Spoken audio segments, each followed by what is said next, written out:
الشیطان الرجیم بسم اللہ الرحمن الرحیم انفروا خفافا وثقالا وجاہدوا باموالکم وانفسکم فی سبیل اللہ ذالکم خیر لکم ان کنتم تعلمون لو کان عرضا قریبا وسفرا قاصدا لاتبعوک ولکن بعدت علیہم الشقہ وسیخلفون باللہ لو استطعنا لخرجنا معکم یہلکون انفسهم واللہ یعلم انہم لکاذبون عفى الله عنك لما أذنت لهم حتى يتبين لك الذين صدقوا وتعلم الكاذبين لا يستأذنك الذين يؤمنون بالله واليوم الآخر أن يجاهدوا بأموالهم وأنفسهم والله عليم بالمتقين صدق الله العظيم۔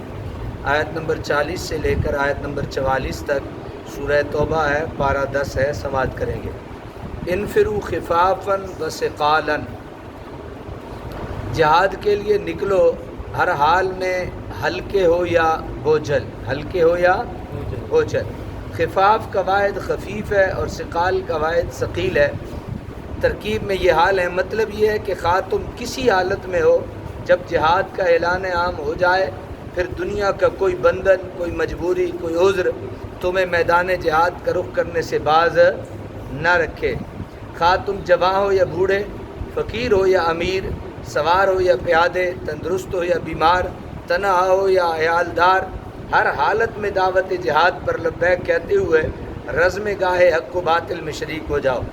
اگر دشمن عام ہلہ بول دے اور خلیفہ وقت جہاد عام کا اعلان کر دے تو پھر ہر مسلمان پر فرض ہے کہ جہاد میں شریک ہو، اور اگر دشمن ملک کے کسی ایک حصے پر چڑھائی کرے تو وہاں کے لوگوں کا فرض ہے کہ خلیفہ کے حکم کی تعمیل میں جہاد کے لیے تیار ہو جائیں، ورنہ گناہ گار ہوں گے۔ یعنی اگر جہاد پہ نہ گئے تو کیا ہوں گے؟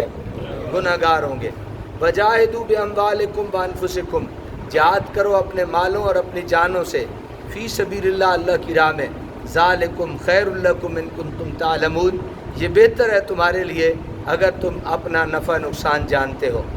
لو کان عرضا قریبا، اگر ہوتا وہ مال نزدیک، وسفرا یا سفر، قاصدا لاتبعوک، آسان تو ضرور پیچھے چلتے آپ کہ ولیکن بعدت علیہم الشقہ، لیکن دور معلوم ہوتی ہے انہیں مسافت، وسیخلفون باللہ لو استطعنا لخرجنا، اور ابھی قسم کھائیں گے اللہ کی اور کہیں گے اگر ہم میں طاقت ہوتی تو ہم ضرور نکلتے، معکم تمہارے ساتھ، یہلکون انفسہم، ہلاک کر رہے ہیں اپنے آپ کو، واللہ یعلم انہم لکاذبون، اللہ جانتا ہے کہ وہ قطعاً کیا ہے؟ جھوٹے ہیں۔ غزوہ تبوک کا ذکر ہو رہا ہے کہ جب انہیں جہاد کا حکم دیا گیا تھا تو کیونکہ مسافت بڑی طویل تھی، دشمن بڑا قوی تھا، اس لیے منافقین اپنی معذوری بیان کر کے اور قسمیں اٹھا اٹھا کر معذرت خواہی کرنے لگے۔ عفى الله عنك لما أذنت لهم، درگزر فرمایا اللہ تعالیٰ نے آپ سے، لما أذنت لهم، لیکن کیونکہ آپ نے اجازت دے دی تھی، حتی یتبین لک الذین صدقوا وتعلم الکاذبین، یہاں تک کہ ظاہر ہو جاتے آپ پر وہ لوگ جنہوں نے سچ کہا اور آپ جان لیتے جھوٹوں کو، یعنی آپ پہ جھوٹے اور سچے کیا ہوتے؟ ظاہر ہو جاتے۔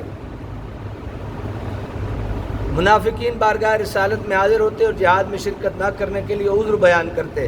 حضور صلی اللہ تعالیٰ علیہ وسلم اپنے کریم النفسی کے باعث انہیں پیچھے رہنے کی اجازت فرما دیتے، حالانکہ حقیقت یہ تھی کہ اگر انہیں رخصت نہ دی جاتی تو بھی وہ اس مہم میں شرکت سے انکار کر دیتے۔ بہتر یہی تھا کہ ان کی معذرتوں کو ٹھکرا دیا جاتا تاکہ جب وہ پیچھے رہ جاتے تو ان کے رفاق کا حال سب کو معلوم ہو جاتا۔ یہ دریافت کرنے سے بیشتر کہ اے محبوب تو نے انہیں پیچھے رہنے کی اجازت کیوں دی، یعنی ان کو ننگا کیوں نہ انہیں دیا؟ اتنا فرمانے سے پہلے عفى الله عنك کے الفاظ ارشاد فرمائے۔ یہاں یہ کلمات کسی گناہ کی معافی کا ذکر کرنے کے لیے نہیں بلکہ اظہار تعظیم و تکریم کے لیے ہیں۔ عرب کا یہ دستور تھا کہ جب کسی کی عزت و توقیر کا اظہار مقصود ہوتا تو اس کے ساتھ گفتگو کا آغاز ایسے کلمات سے کیا کرتے۔ امام راضی فرماتے ہیں کہ ان کلمات سے اللہ تعالیٰ نے اپنے محبوب کی تعظیم و توقیر میں بڑے مبالغے کا اظہار فرمایا ہے۔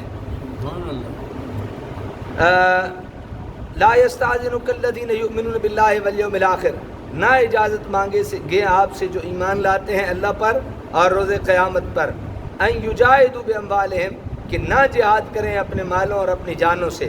واللہ علیم بالمتقین، اللہ تعالیٰ خوب جانتا ہے پرہیزگاروں کو. وہاں پہلے منافقوں کی بات کی نا، پھر ایمان والوں کی بات کی جا رہی ہے کہ اہل ایمان تو اشارہ پاتے ہی ہتھیار سجا کر حاضر خدمت ہو جاتے ہیں. صرف وہ لوگ ہیلے بانے کر کے جہاد سے روگردانی کر رہے ہیں جن کے دلوں میں کیا ہے؟ نفاق ہے. جنوں کے دلوں میں کیا ہے؟ نفاق ہے. اللہ تعالیٰ عمل کی توفیق عطا فرمائے.